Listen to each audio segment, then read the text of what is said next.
बोलिए। तो अपने इसमें जो एग्जाम्पल जो दिया उसमें फिर अपने खाली अपने ये जो गलत है बस खाली वो ही एक मन में भाव लेके उसको खाली छोड़ देंगे, बाद में और कुछ करने की जरूरत नहीं है। गलत है मतलब अभी जो एग्जाम्पल जो दिया अभी मैंने अपना जो क्या ये वो टाइम तो मुझे ख्याल में नहीं रहा, सेपरेशन मेरा नहीं रह गया, लेकिन मैं सेपरेशन मेरा नहीं रह गया, बस उतना खाली अपना वो खाली समझ लेना और आगे बढ़ने का, और उतना ज़्यादा उसमें कुछ करने की जरूरत नहीं है। इतना करना चाहते तो कर सकते हैं, क्या ऐसी प्रकृति मेरी नहीं होनी चाहिए। हाँ, क्योंकि ये प्रकृति मोक्ष मार्ग के लिए लायक ऐसा है नहीं, That's it.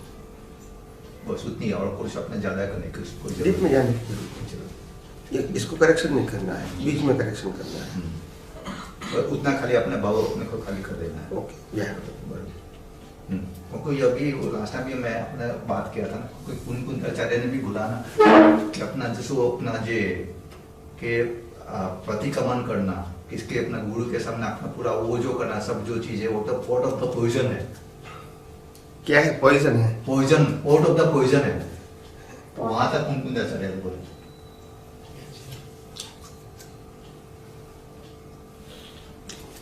ओके, ये जो आपने बोला ना वो जब भी स्थिति आ जाती है वो टाइम ये समझ के उसको बोलना। ओके, उसका भी अपना जो दादा की माफी, उसका भी अपनी व्यवहारिक ज्ञान, व्यवहार नहीं और निश्चय नहीं, वो कोई नहीं, दोनों नहीं से वो भी जा रहे थे उनको दर्ज रहकर। अभी जो हम ये वीडियो रिकॉर्ड कर रहे हैं, यहाँ से आज से 50-100 साल बाद जब लोग ये वीडियो देखेंगे, हाजिर ज्ञानी तो नहीं रहेंगे, तो वो समय ये वीडियो कितना हेल्पफुल होगा उनको? वो तो रिलेटिव सत्य रहेगा, रिलेटिव सत्य। कई लोग कोई एक बात को पकड़ के आगे चलेंगे, कोई दूसरी बात पकड़ के आगे चलेंगे, तीसरी बात को पकड़ के, ऐसा होता है क्योंकि विजन नहीं है। नॉलेज है मगर विजन अलग चीज होती है, नॉलेज अलग चीज है। आपको जैसे आप मजदूर हो और दूसरा इंजीनियर है और इतना बड़ा मशीन है, तो जिम्मेदारी इंजीनियर की है, मैकेनिकल इंजीनियर की, और आप लेबर करते हैं, तो वो क्या कहेंगे, ये मशीन में यहाँ जो स्क्रू है वो निकाल दो और नया फिट कर दो, ठीक है, फिर भी चालू नहीं होता है, तो बोला अभी ये पार्ट निकाल के नया डाल दो। यानी उसके पास विजन है, आपके पास लेबर है, आप जो कहेंगे वो करेंगे, उनके पास पूरा विजन है मशीन का। तो उनके पास जो नेक्स्ट जनरेशन आएगी उनके पास विजन नहीं होगा, वो लेबर है, तो कोई एक बात को पकड़ लेंगे, कोई दूसरा बात को पकड़ लेंगे, कोई तीसरे बात को पकड़ लेंगे, ऐसा होगा। आज क्या हुआ है, हर व्यक्ति के महान पुरुषों की बात देखो क्या किया है। कोई कहते हैं महावीर ने तब की बात बताया तो तब में चले गए, कोई कहता है कि नहीं सामायिक की बात बताया तो उसमें चले गए, किसी ने प्रायश्चित की बात बताया तो उसमें चले गए, किसी ने कहा कि नहीं भी आरती तो करनी चाहिए रोज, उसमें चले गए, कोई कहते हैं पूजा पाठ करना चाहिए तो उसमें चले गए। पूरा पैकेज समझ में नहीं है। सबने अलग अलग चीजें पकड़ लिया है अपने हिसाब से। तो अगर ये एक बार ज्ञान समझ में आ जाए तो हम कह सकते हैं कि अभी जो हम ज्ञान समझने की प्रोसेस में है, और एक जिसको ज्ञान समझ गया है वो बुलेट ट्रेन के जैसे भागता है, और हम अभी भी समझ रहे हैं, अप्लाई कर रहे हैं, नहीं कर रहे, तो हम लोग लोकल ट्रेन की तरह चल रहे हैं। समझ गए, मतलब कह सकते हैं जो श्रपक शैनी शास्त्र में लिखा है, मतलब समझने के बाद आपकी जो स्पीड हो जाती है, क्योंकि आपका निरंतर आपकी जो जागृति है उससे आप कभी चूकते ही नहीं हो, तो आपके बीच पड़ ही नहीं रहे, तो मतलब बस फटाफट खलासी हो रहा है, खत्म ही हो रहा है। बीज तो खैर लास्ट बर्थ में नहीं होता है, लास्ट बर्थ के पहले हर बर्थ में बीज होता है, सभी को, यानी को भी होता है, सबको होता है, मगर बीज का प्रकार अलग अलग होता है। एक संसार बढ़ाने वाला है और एक संसार को समाप्त करने में सहायक होता है, तो बीज में अंतर होता है। पुरुषार्थ इज इक्वल टू बीज, लास्ट बर्थ में स्वभाव होता है, तो बीज लास्ट के अगले बर्थ में भी पुरुषार्थ होता है, तो बीज है, उसकी क्वालिटी अलग होती है, मगर बीज पुरुषार्थ का मतलब ही बीज। तो ये 4 जो घाती कर्म है, इसके कारण बहुत बड़े बीज पड़ते हैं जो लंबे समय तक हमें अटकाता है। ये 4 घाती कर्मों का अंत मोक्ष के कितने निकट के पहले होता है? घाती कर्म का अक्षय तो लास्ट बर्थ से 1 या 2 वर्ष पहले खत्म हो जाता है। एक क्या होता है? घाती कर्म ही कैरी फॉरवर्ड होता है, अघाती कर्म कैरी फॉरवर्ड नहीं होता है, वो तो एक बर्थ के लिए होता है। पिछले बर्थ का कर्म ये बर्थ में खत्म हो जाएगा, नाम गोत्र वेदनी आयुष्य, वो कैरी फॉरवर्ड नहीं होता है। घाती कर्म तो अज्ञानता से बिगिनिंग से कैरी ऑन होता है, आप समझे, वो क्यूमुलेटिव होता है। क्या होता है? Cumulative. That's it. इसलिए उसको गाढ़ बोलते हैं। अघाती कर्म गाढ़ नहीं होते, पिछले अवतार के अभी डिस्चार्ज होता है बस। तो इसलिए अघाती कर्म कितने अवतारों का है, घाती कर्म सॉरी घाती। कितने अवतारों का है। तो अगर उनका मूल से नाश हो गया तो मतलब हम काफी नजदीक आ ऑफ चुके कोर्स फिर अघाती कर्मों की कोई वैल्यू ही नहीं है, हैं। बिल्कुल वैल्यू नहीं है। मन वचन काया से जो भुगतान होती है वो कर्मों की वैल्यू मुक्ति के मार्ग में नहीं है। व्यवहार या धर्म के मार्ग में है, मुक्ति के मार्ग में नहीं है। और वो बाधक भी नहीं है। क्या नहीं है? बात जिसको केवल ज्ञान होता है, इनको अघाती कर्म एज इट इज होते हैं। नाम कर्म, गोत्र कर्म, वेदनी कर्म, आयुष्य कर्म एज इट इज रहेंगे, तो वो बाधक नहीं है। आप समझे ना? स्वामी जी केवल ज्ञान के लिए घाती कर्म का नाश करना है, और मोक्ष के लिए अघाती कर्म भी खत्म हो जाएंगे, तो फिर क्या होगा? मोक्ष। मगर वो परिणाम स्वरूप है। क्या है? अघाती कर्म परिणाम स्वरूप है, तो अपने आप खत्म हो जाएगा। तो मेन जो पुरुषार्थ है वो 4 घाती कर्म का ही नाश में है।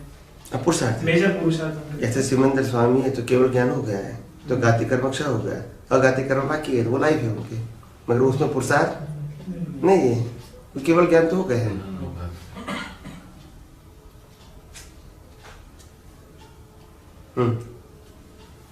घाती कर्म का मतलब क्या? आत्मा की अनंत शक्तियों को घात करता है। जैसे अनंत ज्ञान, अनंत दर्शन, अनंत सुख, अनंत शक्ति जो है आत्मा में, हाँ। इनका घात करती है, वो घाती कर्म है। और अघाती कर्म का मतलब होता है जो मन वचन काया से भुगतान करते हैं। विनाशी ज्ञान जो रहता है वो। मन वचन काया से भुगतान करते हैं, हाँ। जो सुख दुख पाप पुण्य हम्म। विचारों से, वाणी से, बर्तन से भुगतान करते हैं हम, इसकी क्रिया से या सामने वाले की क्रिया से उनको भुगतान होती है। ये सब अघाती कर्म है, यानी भुगतान वाले कर्म, शरीर से भुगतने का कर्म, वो अघाती कर्म है। और घाती कर्म शरीर से भुगतान नहीं करना है। घाती कर्म वो अज्ञानता है, इससे नए कर्म बनते हैं। अगर वो खत्म हो गया तो कर्म नहीं बनेंगे, भुगतान रहेगी, फिर नए नहीं बनेंगे। बस रामकृष्ण मायू को भुगतान थी, नए कर्म नहीं बने, तो राम मोक्ष में गए। भुगतान तो करनी पड़ेगी ना, नए कर्म नहीं बने तो मोक्ष में गए, माया भी मोक्ष में गए। भुगतान तो थी, मगर नए कर्म नहीं बने तो कहाँ गए? मोक्ष में गए। समझ में आता है? स्वामी जी, जो विनाशी ज्ञान है वो अविनाशी ज्ञान के लिए कितना इम्पोर्टेंट है? कोई वैल्यू नहीं है, तो संसार चलाने के लिए। हाँ, उस अविनाशी ज्ञान जो है वो संसार चलाने के लिए जो हम पढ़ते हैं वगैरह वो सब कुछ अविनाशी नहीं है। पर उसको अविनाशी ज्ञान को समझने के लिए मैंने जो विनाशी ज्ञान लिया है उससे मुझे समझ में आएगा। इसको विनाशी ज्ञान नहीं बोलते हैं, ये शब्द है वो दृष्टि देने के लिए है। किसके लिए है? दृष्टि देने के लिए। समझ में आया? दृष्टि। हाँ। बिना शब्द आपको दृष्टि कैसे मिलेगा? अगर महावीर को भी कोई प्रश्न करेंगे तो उत्तर कैसे देंगे? शब्द से ही देंगे ना। हाँ। और कृष्ण को प्रश्न करेंगे तो भी शब्द से उत्तर देंगे, राम को प्रश्न करेंगे तो भी। ये तो मीडिया है, मगर वो मूल ज्ञान नहीं है, ज्ञान को प्रेजेंट करने का साधन है। आपको समझना है तो विज्ञान को, मगर प्रेजेंट करने के लिए शब्द चाहिए कि नहीं? ये मीडिया है, शब्दों को पकड़ना नहीं है, शब्दों के मर्म को पकड़ना है। शब्द तो मीडिया है आपको। H2O से पानी होता है, वो शब्द है, वो पानी नहीं है, है? तो फिर मगर ये प्रोसेस से पानी हो गया, ये शब्द पानी नहीं है। कई लोग कहते हैं कि स्वामी जी अगर ये विज्ञान समझ में आ गया तो अनुभूति नहीं होगी, क्योंकि बिना उपयोग कैसे होगी। करेक्ट। तो इसलिए मैंने कहा, फिर मैं उसका एग्जाम्पल देता हूँ। वाइफ की व्याख्या कंठस्थ होने से वाइफ का अनुभव नहीं होता है, नहीं समझ में, बस व्याख्या तो मिल गई, what is the meaning? If it is not applicable and practical तो एक्सपीरियंस नहीं होगा, नॉलेज तो हो गया है। यानी हर चीज के अंदर पहले नॉलेज चाहिए, बाद में एप्लीकेशन या प्रैक्टिकल चाहिए। प्रैक्टिकल नहीं होगा तो एक्सपीरियंस नहीं होगा, नॉलेज रहेगा। आप समझे? और अध्यात्म में नॉलेज की वैल्यू प्राइमरी है, बिल्कुल नहीं ऐसा नहीं, पर प्राइमरी। इसको पकड़ के रखना नहीं है, आगे जाना है, इसके हेल्प से आगे जाना है। आज जितने भी साइंटिस्ट हैं वो रिसर्च करते हैं, तो जो पहले जितने भी साइंटिस्ट हो गए उन्होंने बेस बना दिया। क्या बना दिया? बेस बना दिया। अभी उसको हेल्प करके क्या करते हैं? नया नया रिसर्च करते हैं। यस और नो? Yes, that's it. तो ये बेस है। अभी इसको कंटेस्ट कर देंगे तो नया कुछ नहीं बनेगा। तो कंटेस्ट करना नहीं है, वो बेस बना के फिर आगे जाओ। आगे आप समझे? वो गलत नहीं है, उसको बेस बनाओ, मगर हमको जाना है उस बेस से पकड़ के आगे जाना है, वो कॉपी नहीं करना है। इसके प्रिंसिपल को समझ के आगे जाना है। तो आध्यात्म मार्ग में ऐसा है, ये अभी तक मैंने क्वेश्चन इसलिए पूछा क्योंकि जब हम बच्चे को पढ़ाते हैं या फिर हम लोगों को हम जब पढ़ते हैं तो वो विनाशी ज्ञान की तरफ ज़्यादा फोकस करते हैं रादर देन गोइंग फॉर अविनाशी ज्ञान, और वो सब पहले समझ में नहीं आता। अभी जब दादा मिले उसके बाद फिर समझ में आता है कि अविनाशी ज्ञान क्या है, विनाशी के लिए हम कितने पीछे पड़े थे, व्यवहार चलाने के लिए क्या कैसे ज्ञान होता है, क्या क्या होता है। तो इसलिए मैं पूछ रहा था कि why we are so much behind अविनाशी ज्ञान। ये क्या हो गया? आपका व्यवहार हो गया। हाँ। आपका यानी प्रकृति बस प्रकृति जैसी लपेटी है वैसे ही निकलेगी, आपकी या दूसरे की, उसमें पुरुषार्थ भी नहीं है। हाँ। व्यवहार धर्म और आध्यात्म दोनों अलग है। क्या है? मैंने कहा ना, क्या व्यवहार धर्म में कुछ करना है, कुछ बदलना है, कुछ देना है, कुछ लेना है, वो किस में आता है? आध्यात्म में न कुछ लेना है न कुछ देना है, सिर्फ अज्ञान को। ये सब रिलेटिव सत्य है। क्या है? ऐसा सोशल टॉक क्या बोलते हैं? सोशल टॉक व्यवहार में करेक्ट है। क्या बताया? अगर आप 30 साल की उम्र में 26 साल की उम्र में आपने शादी किया, फिर 2 साल 3 साल की बच्ची हुई, फिर 30 साल की उम्र में आपने दीक्षा ले लिया, समाज क्या कहेगा? समाज क्या कहेगा?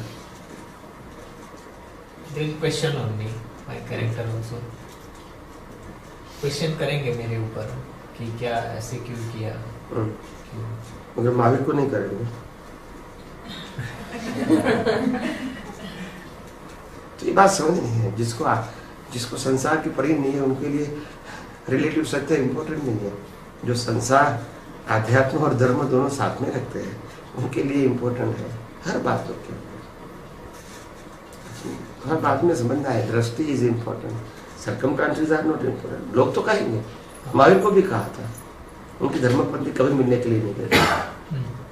42 ईयर्स रहे, आफ्टर 30 ईयर्स 42 ईयर्स रहे महावीर, कभी मिलने के लिए नहीं गए होल लाइफ। तो विरोध तो रहेगा, और उसे मुक्ति से कोई मतलब नहीं रहा। उनकी तो मुक्ति हो गई, उनको कंसर्न नहीं था ना।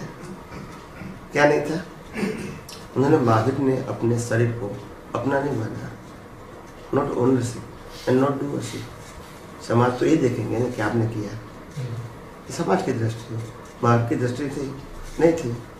माँ बाप तो यही कहते थे मैं मन वचन काया से मुक्त ऐसा सुधार लो, और यही इसका स्टेटस था। ये उनका स्टेटस नहीं था, ये तो कर्मों के भुगतान का साधन था।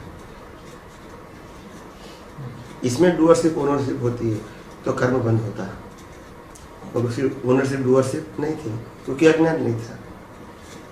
वो दुनिया क्या कहती है वो दुनिया का सब्जेक्ट है, उनका नहीं। मगर आपके पास भी अज्ञान है, दुनिया के पास भी अज्ञान है, तो रागद्वेष होगा। आप समझे? मगर आपके पास बिल्कुल अज्ञान नहीं है तो रिलेटिव सत्य आपका सब्जेक्ट नहीं है, मगर दुनिया का तो रहेगा। तो समझना पड़ेगा हर बातों को। जब साइंस समझोगे तो प्रिंसिपल समझोगे तो भी मालूम होता है। नहीं तो क्या होता है, फिर पजल होता है, ऐसा क्यों हुआ, ऐसा क्यों हुआ। ऐसा नहीं है, हर व्यक्ति के लिए सिद्धांत तो एक ही है, हम समझ नहीं पाते हैं, वो हमारी अज्ञानता है। सिद्धांत किसी के लिए अलग अलग नहीं है, सबके लिए जो कुदरत का कानून राम कृष्ण महावीर के लिए था वही कानून अपने लिए हमारे लिए है, सबके लिए अलग अलग नहीं है। आप समझे? लेकिन स्वामी जी